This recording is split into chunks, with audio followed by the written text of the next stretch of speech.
Citação de Ellen White que diz assim, que quando nós chegamos na presença de Deus, a gente deve ter paciência, não ter pressa. Logicamente o culto deve ter ordem, horário para todas as coisas. Mas irmãos, quando a gente dedica aqui apenas 2 horas para adorar, louvar a Deus, atender as crianças, despedir dos colegas, orar, batizar, dedicar crianças, tudo isso é aceitável diante do Senhor. Então, a gente jamais deveria vir para a igreja com pressa, né? Vir assim, tranquilo, calmo. Hoje o culto atrasou um pouco, no sentido de horário, mas está tudo certo. E eu vejo aqui na igreja um casal que faz parte do meu coração há pelo menos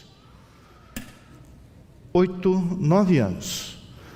A gente chama ele de alemão. O nome dele é bonito, é Herbert.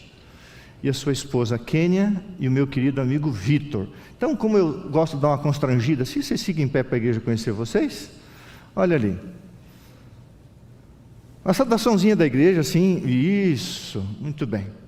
Um dia vocês vão entender por que o Herbert, o alemão, esteve aqui.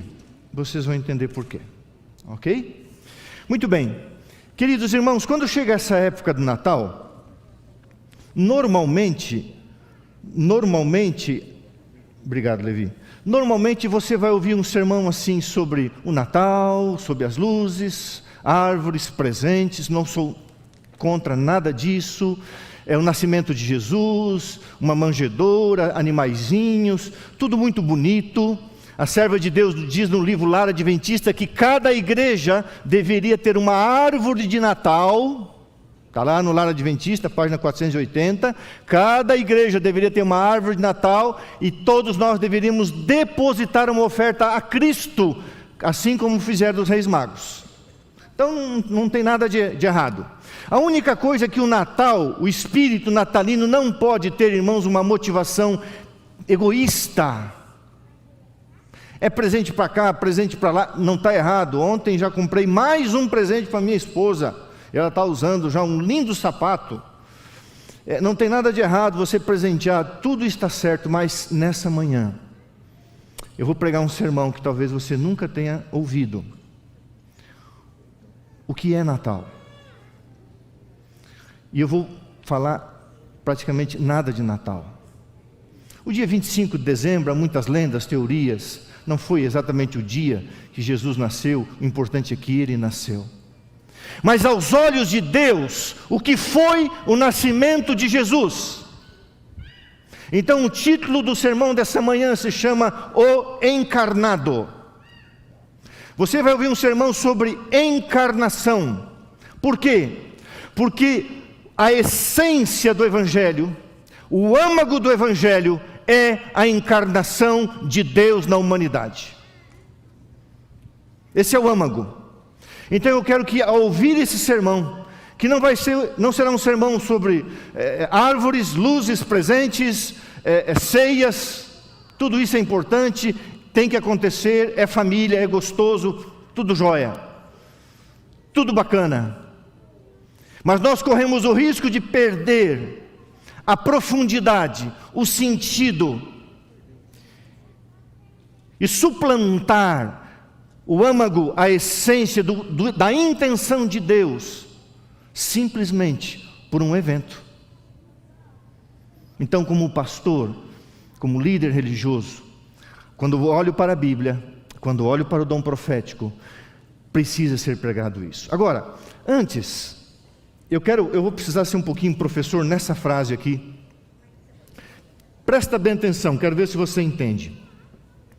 Deus, primeiro, nos torna conscientes do fato de que o evento antecipado está além do poder humano. Vamos lá.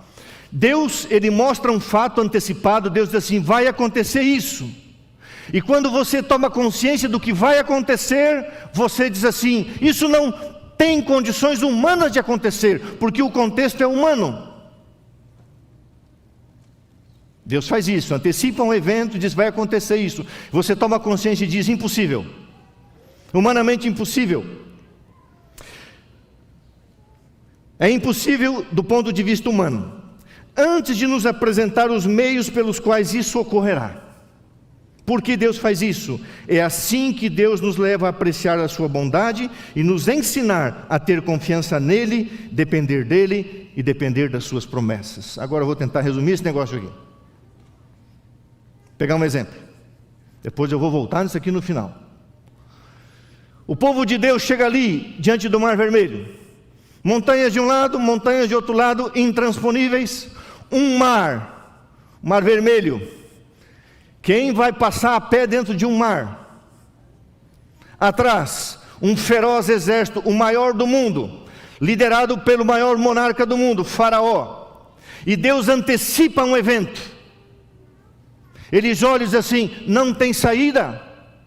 E eles tomam consciência: não há saída, não há solução, não há possibilidade humana. E aí Deus diz assim: aonde você não vê possibilidade, eu tenho 1000 soluções. O livro Desejado a Todas as Nações diz que,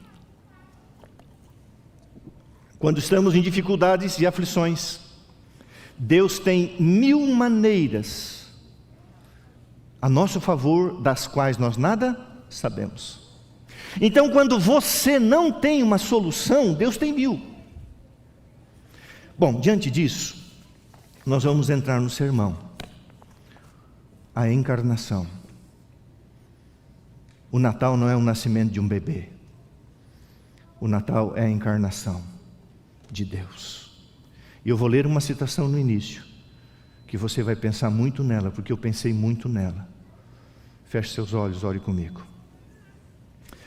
Querido Deus e Pai, chegou o momento de abrirmos a Tua Palavra. Que ser humano tem a capacidade, como disse o profeta Isaías no capítulo 52, quem deu ouvidos à nossa pregação? Jeremias se sentiu frustrado porque ninguém o ouvia. O próprio Cristo, as suas palavras não foram aceitas na sua totalidade. Muitas vezes foi desprezado e rejeitado.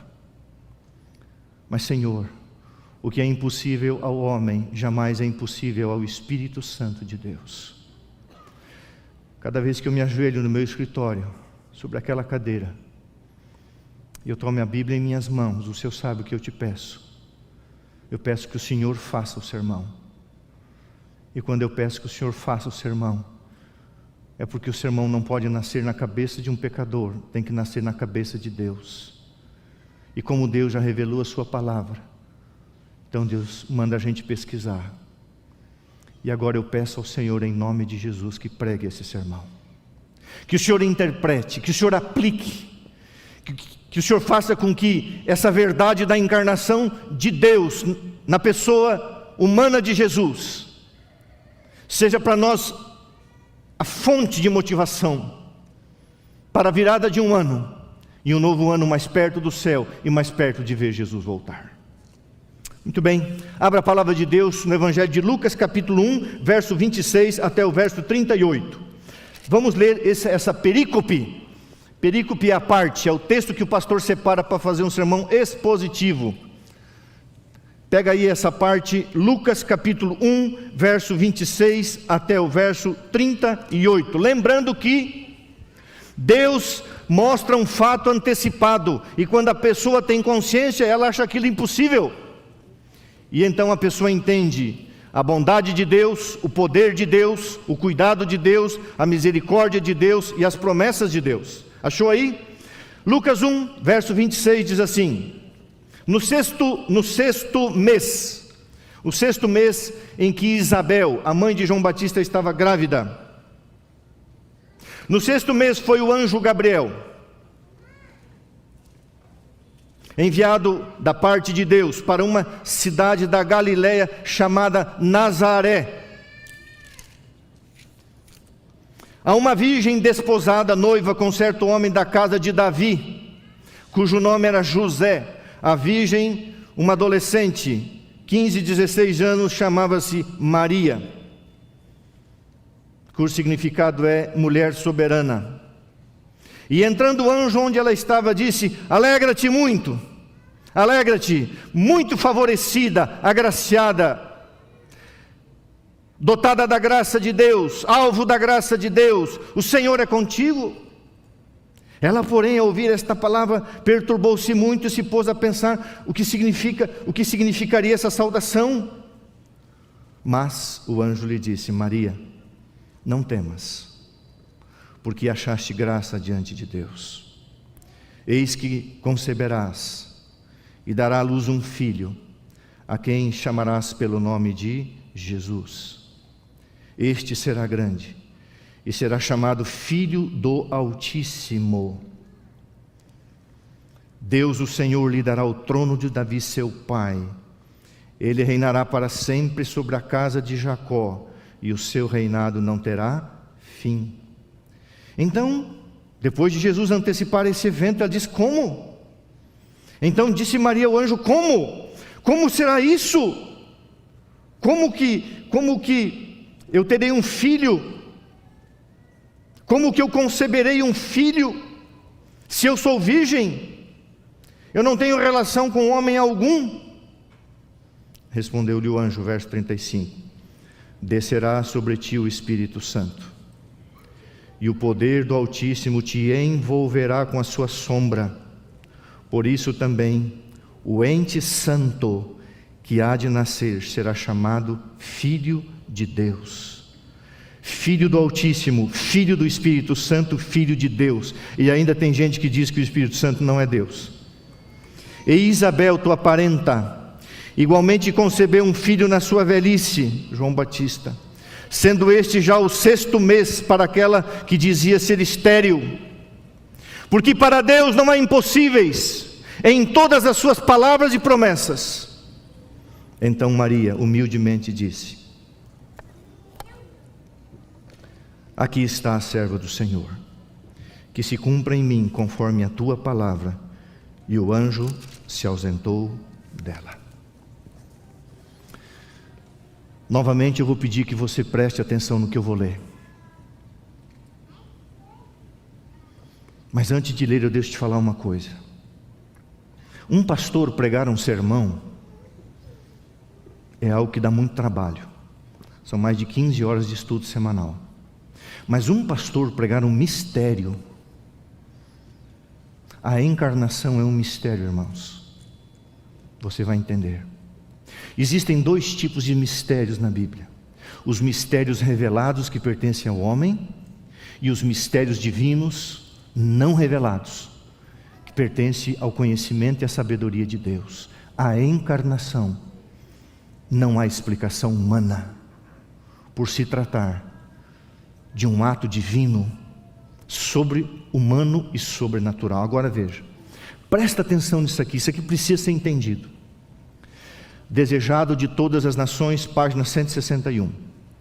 Desde os séculos eternos, eternidade passada, era o desígnio, era o propósito de Deus, que todos os seres criados, desde os luminosos e santos serafins até ao homem, fosse um templo para a morada do Criador.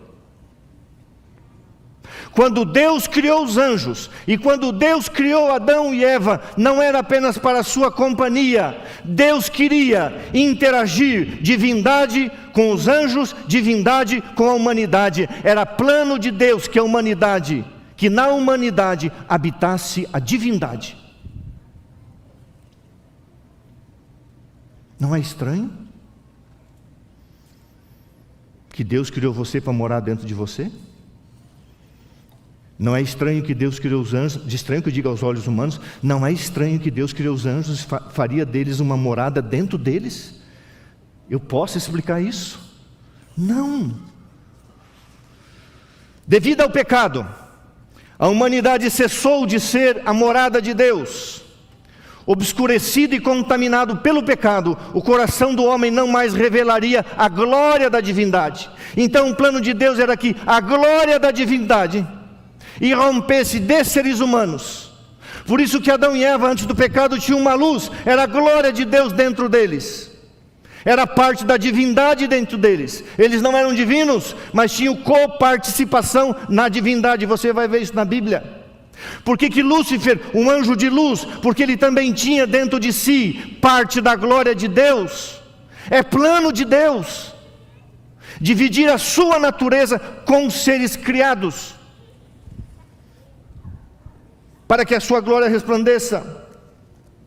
Obscurecido e contaminado pelo pecado, o coração do homem não mais revelaria a glória da divindade. Agora presta atenção: pela encarnação do Filho de Deus, porém cumpriu-se o desígnio, o propósito e o plano de Deus. Deus habita na humanidade e mediante a graça, o coração humano se torna novamente um templo para Deus. Deus não podia mais fazer com que a divindade entrasse dentro do coração, dentro da vida humana. Então Deus preparou um corpo, e esse corpo foi colocado dentro do ventre de uma mulher, uma garota. Isso se chama encarnação. Por que a encarnação? Porque Deus sempre sonhou viver encarnado dentro de você, dentro dos anjos e dentro de mim. Que mistério tremendo, o mistério da encarnação. Irmãos, eu li vários capítulos de vários livros, Mensagens Escolhidas, volume 1, volume 3, que tem várias citações. Eu li as 42 citações que tratam da encarnação. É um estudo que será um estudo por toda a eternidade. Deus se tornou um homem, e Ele encarnou. A Bíblia diz em 1 Coríntios 6, verso 13: o corpo é para o Senhor e o Senhor para o corpo. E você conhece outro texto: o vosso corpo é santuário do Espírito Santo. Por isso que o apóstolo Paulo chegou a dizer: vivo não mais eu, mas Cristo vive em mim, e esse viver que tenho na carne, vivo pela fé no Filho de Deus. Irmãos, quando você ama alguém desinteressadamente, quando você ajuda alguém, quando você prega o Evangelho, não é você que está fazendo isso, é Deus que está dentro de você, através do Espírito Santo. Você sabe o que significa a palavra entusiasmo? Entos ou enteos? Deus dentro. Quando uma pessoa tem paixão pelo Evangelho, paixão pelas coisas de Jesus, como disse Paulo: eu não me envergonho do Evangelho, é o poder de Deus para a salvação de todo aquele que crê. Paulo tinha Cristo na sua vida, a divindade dentro dele, através do Espírito Santo. Por isso ele fez as obras que fez. Por isso que Pedro e João, ao chegar ali no templo, na porta formosa, disseram para o mendigo: nós não temos prata, não temos ouro, mas nós temos Jesus, e em nome de Jesus, levanta e anda. Você acha que o milagre foi feito por Pedro e João? O milagre foi feito por Deus que estava dentro deles, porque tinham recebido o batismo do Espírito Santo.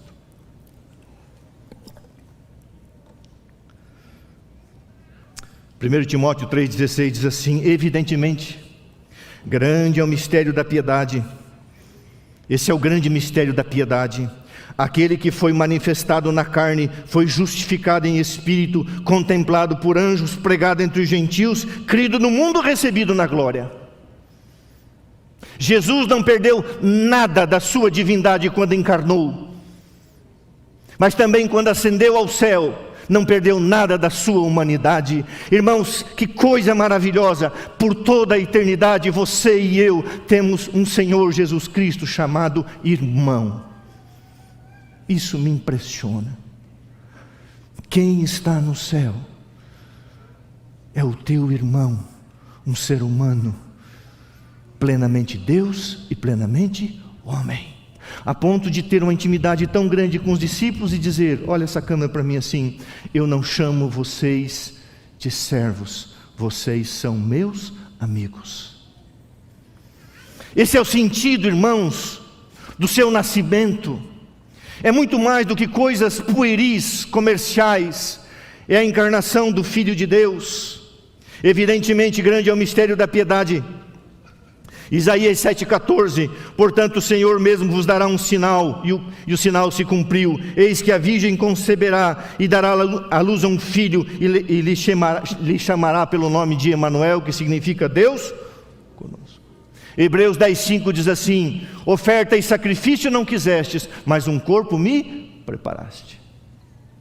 Agora, lógico, já se passaram 2000 anos. Por que isso tem efeito hoje? Isso tem efeito hoje por causa do Espírito Santo de Deus, que torna eficaz, vivo, real. Agora imagina, uma garota. O noivado naquela época, irmãos, era um contrato nupcial. Só poderia ser desfeito com divórcio. Não era brincadeira. Uma adolescente, e aparece um viúvo já com pelo menos 4 filhos e 2 filhas, 6 filhos. Toma ela por noiva. No Oriente é normal, homens mais velhos, bem mais velhos, casados com meninas novas, especialmente naquele tempo. E diga-se de passagem, antes de Jesus começar o seu ministério terrestre, José morreu. Um corpo foi preparado. A Bíblia diz assim, São João 17, 21, a fim de que todos sejam um, e como és tu, ó Pai, em mim e eu em ti, sejam também eles em nós, para que o mundo creia que tu me enviaste, sejam eles em nós, eu em ti, tu em mim e nós neles, e eles em nós. Deus está mostrando aqui a intimidade, a sacracidade, de que você e eu somos morada de Deus, através do Espírito Santo. E Jesus não veio nesse mundo passear, Jesus não veio nesse mundo fazer outra coisa. Ele encarnou, porque a única carne que poderia receber a divindade era a carne pura e santa, incontaminada do Senhor Jesus Cristo. Então um corpo foi preparado para cumprir o desígnio eterno de Deus, de que a humanidade e a divindade fossem fundidas em 2 naturezas, uma dualidade. Quem tem Jesus, quem tem o Filho tem a vida. Irmãos, por que você está aqui nessa igreja sábado de manhã, adorando, servindo, louvando a Deus? É porque aí dentro de você, de uma forma ou de outra, Deus está através do Espírito Santo. Você crê nisso? Você que me ouve, querido amigo, querido irmão, você foi criado para ser morada do Altíssimo, um templo de Deus. Mas antes da encarnação de Jesus, o que Jesus fazia? Jesus fazia teofanias, visitas, aparições, mas eram visitas externas. O Espírito Santo também era um agente externo.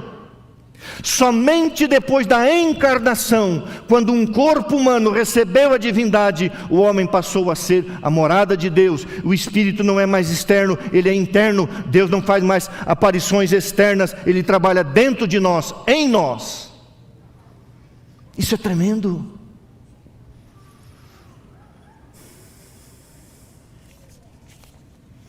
Por isso que São João 17, 21 diz assim, eles em nós, eu neles esteja. A oração de Jesus, eu quero estar neles, eu quero que eles estejam em mim, não comigo, em mim. Carta 8, 1895, a encarnação de Cristo sempre foi e sempre continuará sendo um mistério. Agora, presta atenção nessa citação. Em Jesus, Deus e o homem passaram a ser um. Uau! Em Jesus, Deus e o homem passaram a ser um.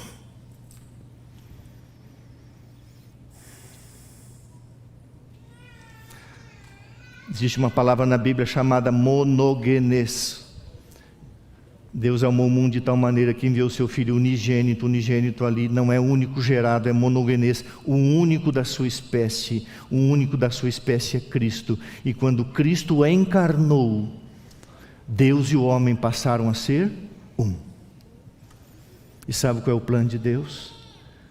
Que você e eu sejamos um com Cristo, para estarmos para sempre com Ele. Só um corpo imaculado, sem pecado, uma humanidade poderia receber a divindade. Não estou falando do corpo de Maria, estou falando que o corpo foi preparado. Eu estou falando da encarnação de Jesus. O corpo de Cristo, passando pelo processo de um ventre. Isso é um mistério, não sabemos como aconteceu. Um corpo foi preparado, um corpo foi formado. Esse corpo era incontaminado, sem pecado, sem mancha. E nesse corpo, que saiu do ventre de uma mulher pecadora, dentro desse corpo estava a plenitude da divindade, em forma de um bebê. O pastor Robson dedicou uma criança aqui. Imagina se eu pegasse o filhinho do Daniel e dissesse assim: aqui está Deus, aqui está Deus. Através da encarnação, Deus e o homem tornaram-se um. Quem está no céu é plenamente homem, plenamente Deus. Veja, o divino e o humano foram unidos em Cristo e ambos eram completos. Outra citação: o divino e o humano se uniram em Cristo e ambos eram completos. Eu estou falando do Cristo encarnado. Eu estou falando de Jesus como homem, plenamente homem. E me impressiona, irmãos, Jesus sendo rei, sendo Deus, sendo sacerdote, sendo tudo em todos. O que ele mais gostava de se auto-chamar, o que ele mais usava, Jesus gostava de se chamar, sabe como? Ele não dizia assim: eu sou o rei, eu sou o rabi, eu sou o Messias. Ele dizia assim: eu sou o filho do homem.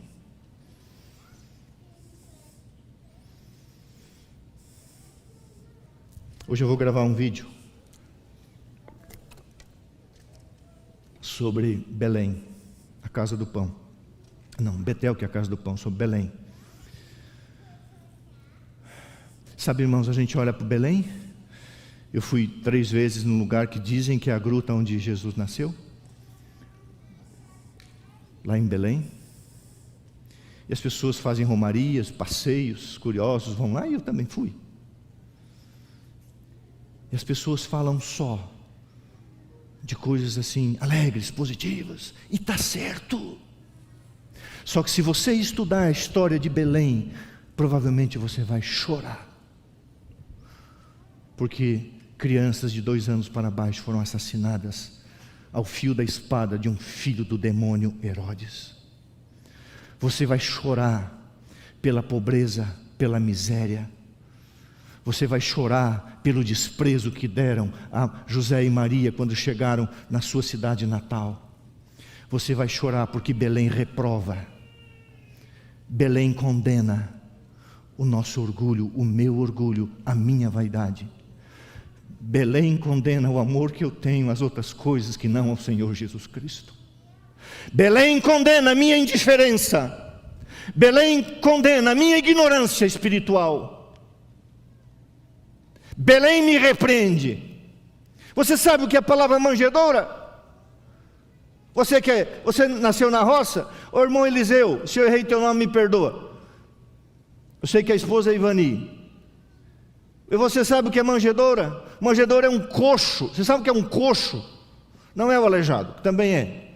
Em português tem palavra que é muito complicado, né? Você pega a palavra meia, você usa meia para 300 coisas. Meia de vestir, meia entrada. Vou pagar só meia. O número 6 é meia. Então, a palavra coxo, não é o coxo aleijado. Ainda lá na fazenda do meu pai tem um coxo para botar o sal para o gado. Você pega uma árvore normalmente fina e você faz o tipo de uma canoa, faz um buraco naquela árvore, você coloca sal ou a ração para os cavalos, para o gado. Você sabe qual foi o Moisésinho de Jesus? O Moisésinho de Jesus foi um coxo, onde os animais lambiam, onde derrubavam ali a sua saliva, onde eles babavam. Você acha que isso não te reprova? Você acha que isso não mexe com você? Não estou desprezando a glória, a alegria, quando foram aos anjos disseram glória nas maiores alturas, enquanto o céu se alegrava porque o plano de Deus estava dando certo. Um corpo perfeito foi preparado para a habitação plena da divindade. Ninguém o aguardava. Apenas um grupo de humildes pastores que receberam as boas novas e viram aquela milícia. Era um um agrupamento de anjos, uma hóstia angelical, cuidando de Jesus. E aí o Espírito Santo vai lá no mais distante Oriente, e 3 homens, iluminados pelo Espírito Santo, sabem, por inspiração divina, que ali está o Redentor do mundo. Você seria capaz de olhar para um bebê e aceitar que aquele bebê era Deus e é Deus? Portanto, Belém tem um lado que a gente precisa pensar. O divino e o humano foram unidos em Cristo e ambos eram completos. Jesus é plenamente, completamente Deus e completamente homem. Agora veja isso aqui: a encarnação de Jesus Cristo, o divino Filho de Deus, Cristo em nós, a esperança da glória, é o grande tema do Evangelho. O grande tema do Evangelho é a encarnação. Sem a encarnação não haveria milagres, sem a encarnação não haveria curas, sem a encarnação não haveria cruz, sem a encarnação não haveria ressurreição, sem a encarnação não haveria ascensão, sem a encarnação não teríamos um sumo sacerdote que conhece as nossas fraquezas. Portanto, o âmago da salvação começa com a encarnação. Por isso, quando você reunir a tua família, e aquela gostosa refeição que eu também vou fazer na quinta-feira à noite com meu genro, minha filha e alguns queridos de Hortolândia, caia de joelhos e agradeça a Deus, porque mais do que o nascimento de Jesus, Deus estava cumprindo um plano eterno de tornar o corpo do homem a sua morada. Eu não entendo isso, mas eu aceito. A Bíblia diz: também nele estáis perfeitos, ele é o cabeça de todo o principado e potestade, Colossenses 2,10, Colossenses 3,11, em Jesus não pode haver grego nem judeu, circuncisão, judaísmo, nem incircuncisão, mundo gentílico, nem bárbaro, nem cita, nem escravo, nem livre, porém Cristo é tudo em todos, logicamente os que o aceitam. Por isso que Paulo diz assim em Filipenses 3, 7 a 11, mas o que para mim era lucro, isso considerei perda por causa de Cristo. E ele diz: eu quero ganhar a Cristo, eu quero achar a Cristo, eu quero conhecer Cristo, eu quero ter Cristo, eu quero ser de Cristo. E finalmente ele pôde dizer: eu não vivo mais.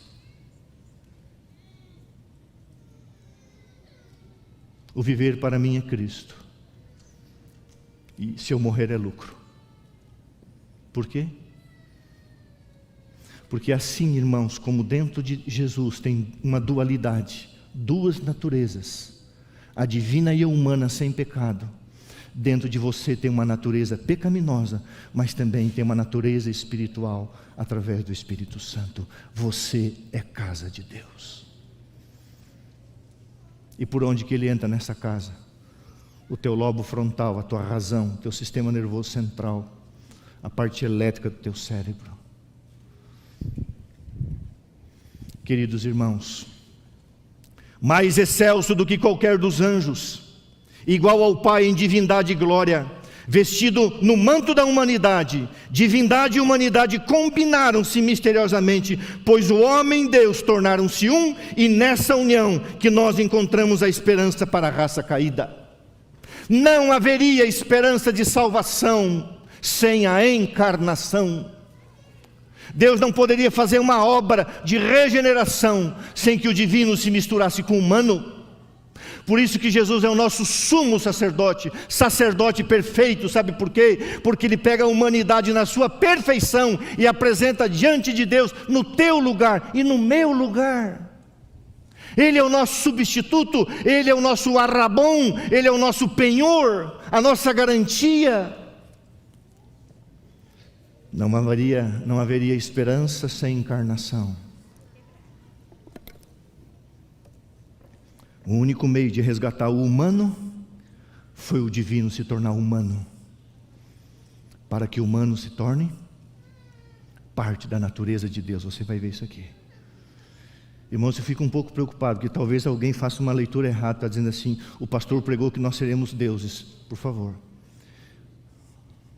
não é isso. Você vai ler um texto comigo depois, que a Bíblia diz que nós somos coparticipantes da natureza de Deus. Deus quer fazer morada em nós fomos criados para isso. Mas num corpo caído, imperfeito, não poderia haver isso. Só um corpo perfeito poderia receber a divindade. Então um corpo foi preparado, e Deus colocou esse corpo no ventre de uma mulher. Como? Não sei. Mistério. O que importa é que ele nasceu. Portanto, o âmago do Evangelho é a encarnação de Cristo. Sublime assunto, diz Ellen White, Deus e o homem tornarem-se um. O Filho de Deus ligado à raça humana pelo nascimento. Jesus teve nascimento humano. Duas naturezas habitam nele. Nunca perdeu a sua divindade quando encarnou, e quando ascendeu, nunca perdeu a sua divindade. Vamos lá. Foi só a introdução, tá? Verso 26. Verso 26, coloque seus olhos na Bíblia agora. Eu precisava dar essa volta aqui. Elaine, pega um copo d'água para o pastor, faz favor. Irmãos, depois da Covid, eu estava conversando com o pastor Douglas. Eu fiquei com um pouquinho de falta de ar, e eu tenho que ficar me abastecendo aqui, porque falta ar às vezes, eu fico um pouco ofegante, e eu não costumo beber tanta água assim. É uma desgraça. Sabe que o coronavírus ele tem um CPF, viu? Ele tem uma digital. Cada corpo é uma coisa. Não existe. Existe algumas uniformidades em reações e ações, mas algumas coisas são comuns, mas em outras coisas não. Cuide da sua saúde. Verso 26 diz assim: no 6º mês foi o anjo Gabriel enviado da parte de Deus para uma cidade da Galiléia chamada Nazaré. Nazaré, presta atenção nisso. Nazaré é uma vila encravada nas montanhas da Galiléia, a região da Galiléia. E no tempo de Jesus, a Galiléia tinha 204 cidades, listadas pelo historiador judeu Flávio Joséfo. O Antigo Testamento não cita Nazaré, Flávio Joséfo não cita Nazaré, nenhum livro da época citava Nazaré. O Talmud, que é a interpretação da Torá, a Torá é os 5 livros de Moisés, se chama Torá, o Pentateuco, e aí tem um comentário do Pentateuco chamado Talmud. Tanto a Torá, os escritos de Moisés, quanto os comentários de Moisés não citam Nazaré.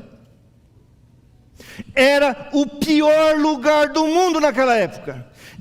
Tem muitas coisas que eu podia falar. Desprezado, pode ser alguma coisa de Nazaré. Nazaré, para com isso.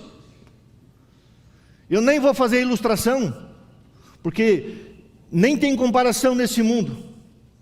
E se eu fizesse, poderia ofender alguma comunidade. Nazaré.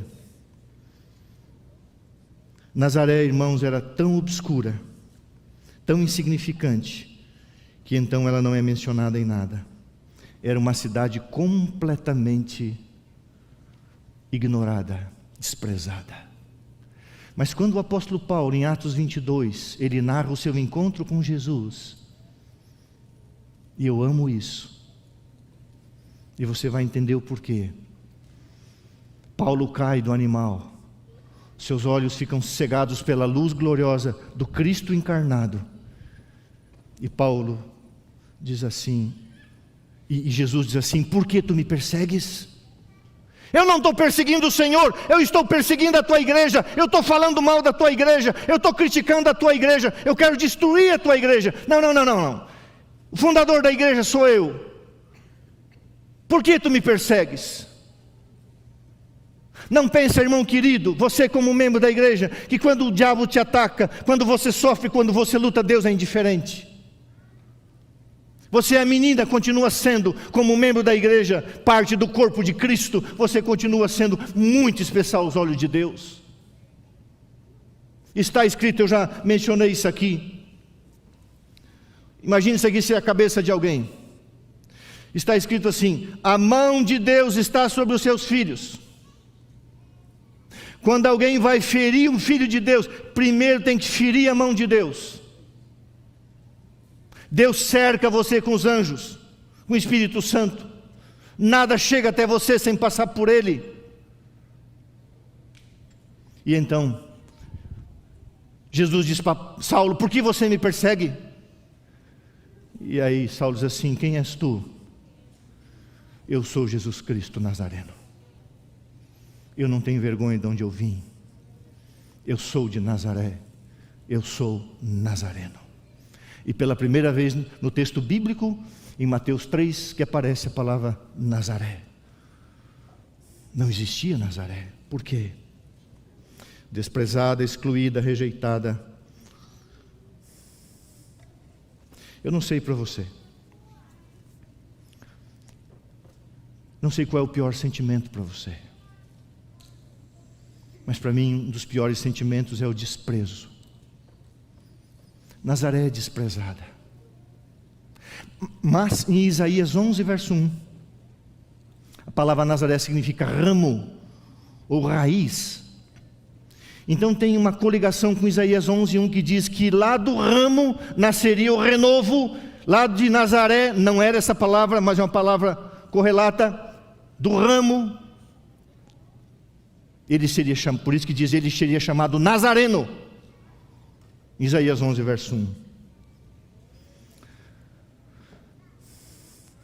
Eu não sei se você se sente assim às vezes, um João Ninguém, um esquecido, uma pessoa assim, não entendida, não valorizada, subaproveitada.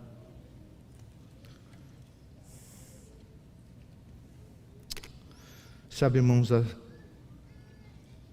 as piores coisas, aliás, uma das piores coisas para mim no ministério é visitar pessoas que estão se divorciando.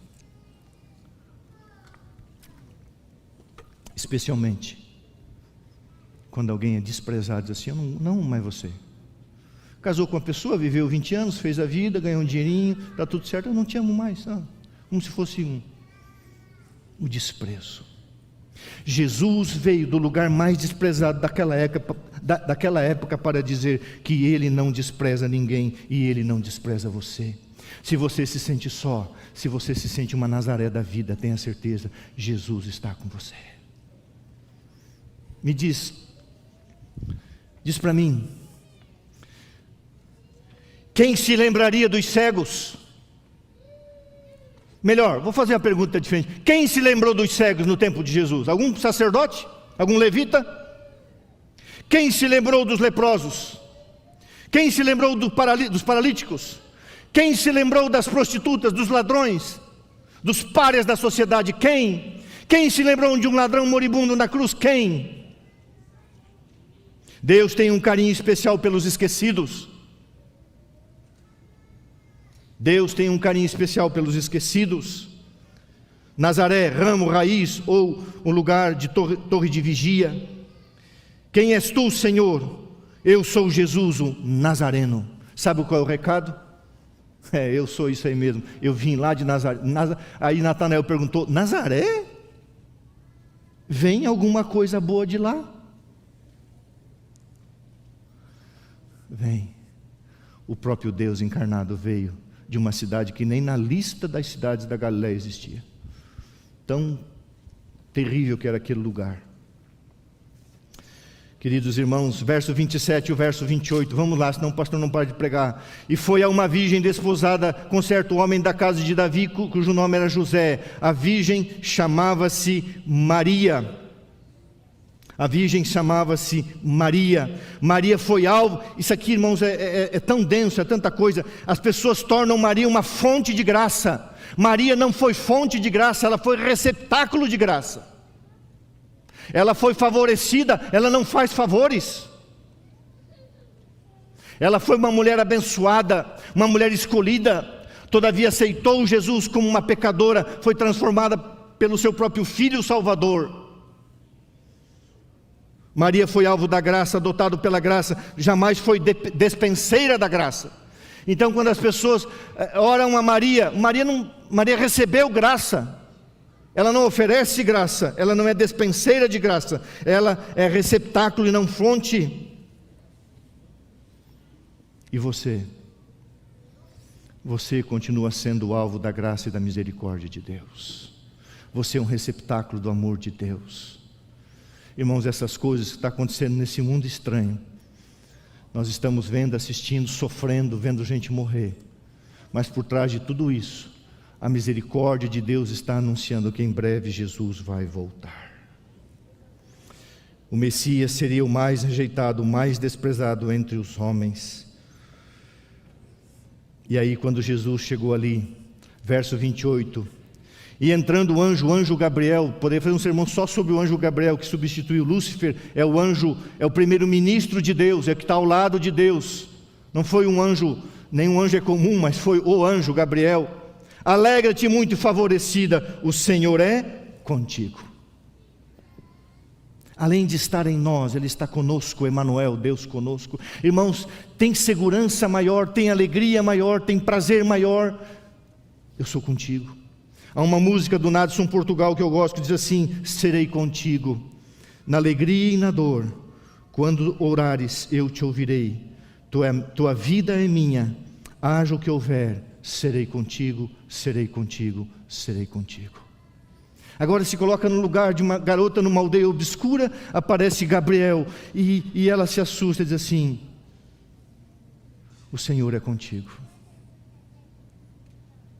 Carregue essa certeza, Deus é contigo, Deus vai com você, Deus te acompanha. No ano de 1987, eu estou pegando a máscara para secar o rosto. Eu era um colportor, vendia livros religiosos. E eu tinha uma meta diária, porque eu queria vir para essa escola estudar. E o pai do Juninho, que nem você, Juninho, o pai do Juninho que me cobrava. E eu pagava à vista o semestre. Então eu trabalhava muito, e eu tinha uma meta de vender pelo menos 15 livros ou coleções por dia. Eu começava às 7 da manhã, enquanto eu não alcançava 25 visitas, eu não voltava para casa. E aquele dia eu trabalhei a manhã toda, a tarde toda, e não vendi nada. E eu tinha uma técnica, a minha maior técnica de vendas chamava-se oração. Eu ia numa lanchonete, quando eu entrava numa casa, eu pedia para ir no banheiro, e eu vi uma malharia. A mulher estava fechando, eu falei: antes da senhora fechar, a senhora me permite usar o banheiro? Sim. Ela pensou que eu ia usar o banheiro para alguma necessidade, eu usei o banheiro dela para orar. E ali, eu limpei um pouquinho, cobri a tampa, e fiquei ali. Até hoje eu não perguntei para a mulher se ela ficou preocupada comigo. Mas eu fiquei muito tempo em oração, dizendo: Deus, eu não posso ir se tu não fores comigo.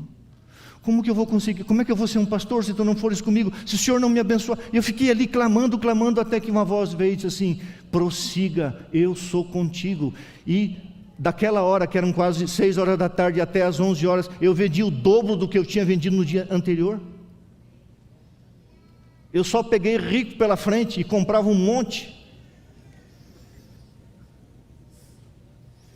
Não há segurança maior, serei contigo. Verso 30. Mas o anjo disse: não temas, porque achaste graça diante de Deus.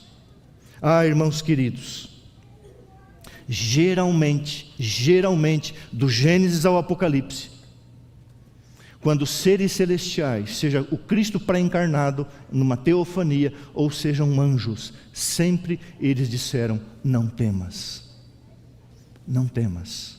Por que não temas? Presta bem atenção. Quando você tem medo, você perde a confiança.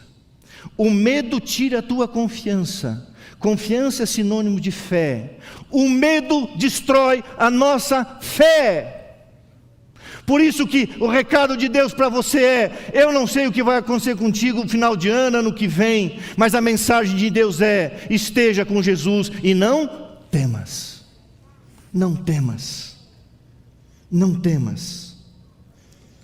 Não permita que o medo tire a sua confiança, a sua fé. Permita que Deus seja a sua segurança. Não temas Abraão, não temas Agar, não temas Jacó, não tema povo de Israel, seus inimigos, não temas Josué.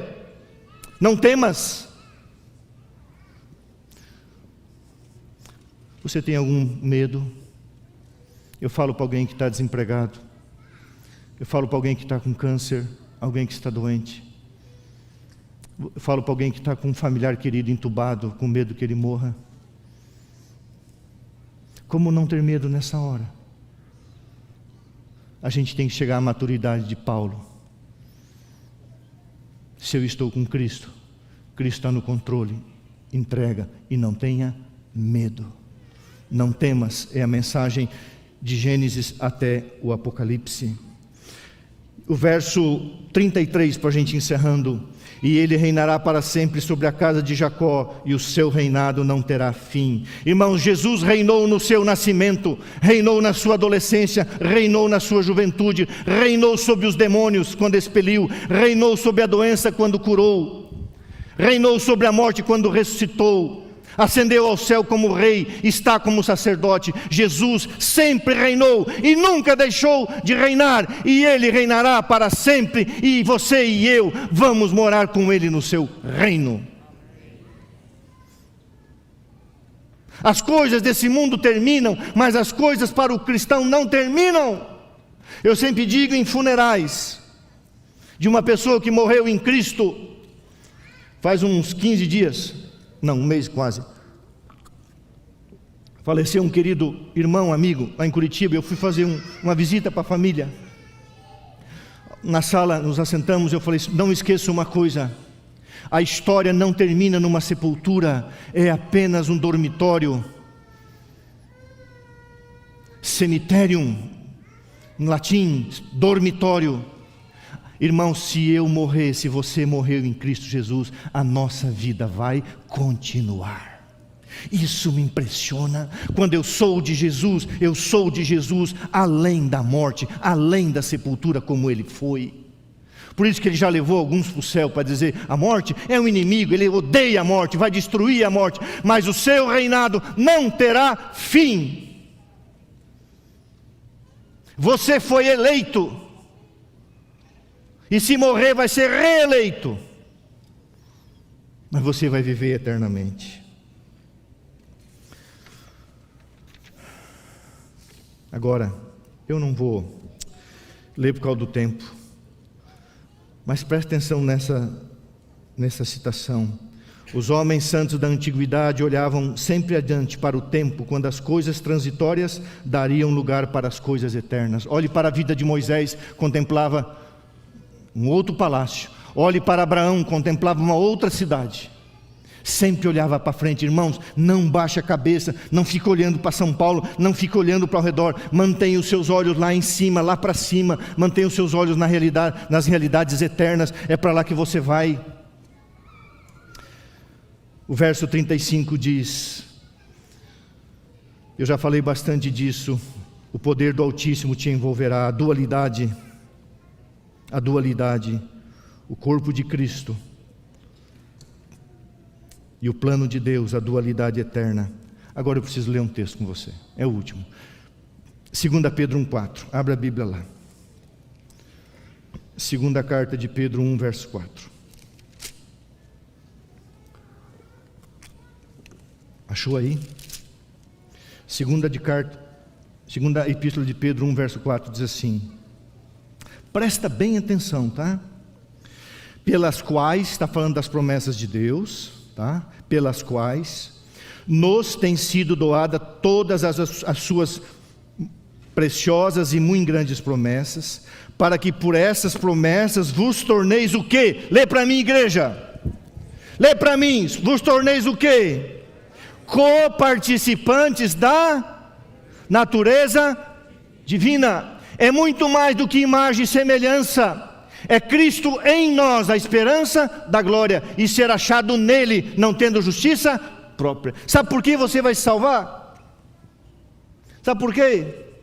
Que quando Jesus chegar em glória e majestade, e ele vir, quando ele ver, quando ele olhar aqui para baixo e olhar para você, sabe o que ele vai ver dentro? Ele vai ver dentro ele mesmo, na pessoa do Espírito Santo, e vai dizer: esse é meu porque eu sou dele. Isso que é salvação. Quem tem o Filho tem a vida. Natal. As pessoas falam assim, né? Permita que Jesus nasça em seu coração. Ah, o bebê tem que nascer no seu coração. Tantas frases bonitas. Isso é verdade, mas é muito mais profundo. Jesus não quer apenas nascer no seu coração, Jesus quer encarnar na sua vida, encarnar na sua mente, em todos os aspectos do seu ser, encarnar nos seus relacionamentos, no seu casamento, na sua fidelidade, no seu trabalho. Jesus quer encarnar em todos os aspectos da sua vida.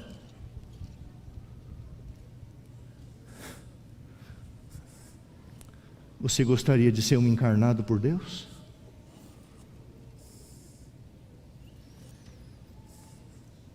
Que você saia da igreja nessa manhã na certeza de que você é um encarnado por Deus. Co-participantes da natureza divina. Logo já não sou eu quem vive, mas Cristo vive em mim, e esse viver que agora tenho na carne, vivo pela fé no Filho de Deus que me amou e a si mesmo se entregou por mim. E finalmente, esse texto termina dizendo em São Lucas 1, o verso 38, aqui está, irmãos, 37, 38, porque para Deus não haverá impossíveis em todas as suas promessas. Então disse Maria: aqui está a serva do Senhor, que se cumpra em mim a tua palavra. E o anjo se ausentou dela. A palavra de Deus está se cumprindo em nossos dias, através dos eventos proféticos registrados em São Mateus 24, Marcos 13, Lucas 21, nas cartas de Paulo, Pedro, Judas, João, Tiago e na revelação final, Apocalipse. Irmãos, a palavra de Deus está se cumprindo em nossos dias.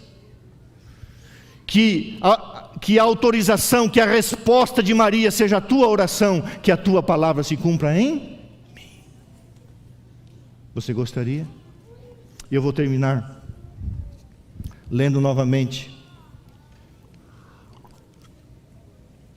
Deus primeiro nos torna conscientes do fato de que o evento antecipado está além do poder humano, que é impossível do ponto de vista humano, antes de nos apresentar os meios pelos quais isso ocorrerá. É assim que Deus faz. Leva-nos a apreciar a sua bondade e nos ensinar a ter confiança nele em suas promessas. Existe alguma coisa em sua vida, algum evento que você sabe que vai acontecer, e você está com medo, você acha que não vai dar certo?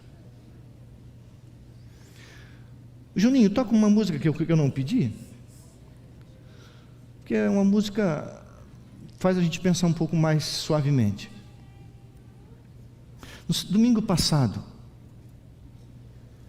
eu fiquei sentado por mais de 1 hora. Eu ficava olhando aquele garoto, e eu conversei com ele, ele me autorizou a falar isso.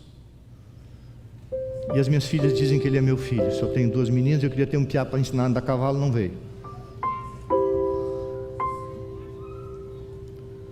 Não que as meninas não devem andar a cavalo, eu vou dizer que o pastor é machista. As minhas filhas também andam a cavalo. Minha esposa já derrubei umas 2 vezes.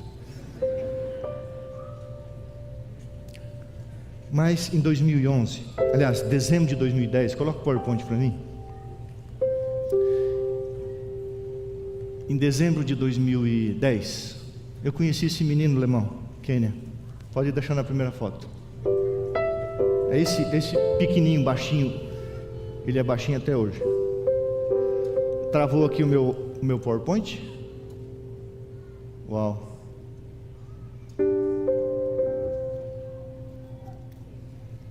Consegue voltar? Estamos com problemas técnicos. Está vendo esse menininho de branco? Eles são 10 filhos do interior de Pernambuco. É esse menino aí, ó. Ele tinha 15 anos e ele estava preenchendo uma ficha de batismo. E eu cheguei no distrito do Remanso Campineiro, ali em Hortolândia, para ser pastor. Olhei para esse menino e falei assim: como é teu nome? Jairo. Quantos anos você tem? 15, 16? O que você vai fazer da vida? Você está aí preenchendo ficha, dando estudo bíblico? Eu vou ser um pastor. Quantos irmãos você tem? 9. Em quantos vocês são? Então, 10, mais o pai e a mãe. Da onde você é? Do interior de Pernambuco. Mas a gente mudou para cá faz um ano de Garanhuns. Garanhuns, né? Eu falei assim: Jairinho, você quer trabalhar comigo? Eu? Você vai ser um pastor um dia, não é isso? Então tá bom. Então você vai trabalhar comigo. Aí eu levei ele para o IASP. Eu fui para o IASP e levei ele. Aí eu dei um carro para ele. Os irmãos me ajudaram e eu comprei um carro. Aí um dia nós fomos dar estudo bíblico para a família dessa menininha chamada Belinha, a Isabela. Ele disse que não, mas ela tinha uns 14 anos. E ele estava de olho nela. E quando nós saímos da casa eu falei: danado, você está de olho naquela menina. Não. Aí conheceu a Isabelinha. Mas antes disso ele fez vestibular para teologia e rodou. Ele tinha um pouco de dificuldade também de fala, fez bastante fonoaudiologia. Muito simples, lutadores, uma família linda, uma família de Deus. Simples, humildes, pobres, mas de Deus, trabalhadora. Aí rodou no vestibular para teologia. Mas ele queria ser um pastor. Deus já havia antecipado um evento, mas do ponto de vista humano, ele não tinha como pagar. Aí sabe o que ele fez? Ele fez o Enem, ProUni, não sei mais o que, e o governo pagou os estudos dele. Ele formou em teologia, o governo pagou os estudos dele, o governo do PT. Se alguém é petista, está tudo certo. E ele foi formado com auxílio do governo. Aí eu fui para o IASP e levei ele. Aí ele namorou com a Isabelinha. Aí eu fiz o casamento dele. E ele tem um filhinho, Benício. Não, Benjamin. Ô pastor, Benjamin. E ela está grávida da Olívia, vou fazer a dedicação. Aí está ele, a esposa e o filhinho. Aí está o toquinho de gente no casamento. E quando estava o irmão dele, o Jardel, que casou com uma médica. Quando ele estava lá já meio barrigudinho, até eu brinquei com ele, falou: olha essa barriguinha, rapaz, todo impostado. Eu cheguei nele, fui lá assistir ele fazer o casamento do irmão. Fomos convidados. Ele disse: o senhor vai fazer oração, vai fazer isso? Eu falei: não vou fazer nada. Você é o pastor, e eu vou sentar aqui no banco e vou te assistir. E ele fez o casamento do irmão. E eu ficava olhando os 10 anos que se passaram. Ele é o pastor da igreja central. Só tem uma igreja, mas em Avaré, um bom pastor. E quando eu vi ele fazendo o casamento, eu fiquei pensando: Deus encarnou na vida desse menino. E ele me contou que com 7 anos de idade ele começou a dar estudo bíblico. E 1 ano antes, o Espírito Santo falou para ele: um dia você vai ser um pastor. E quando chegou o tempo determinado por Deus, Deus me colocou junto com ele, e nós nos encarnamos como amigos e irmãos. E ele sempre disse para mim assim: eu te amo. Eu falei: eu também te amo como homem, irmão. Lógico, brincando. Queridos, quando Deus pega a gente, de um garotinho lá do interior de Pernambuco, torna o ministro do Evangelho, porque Jesus encarnou na vida do Jairinho.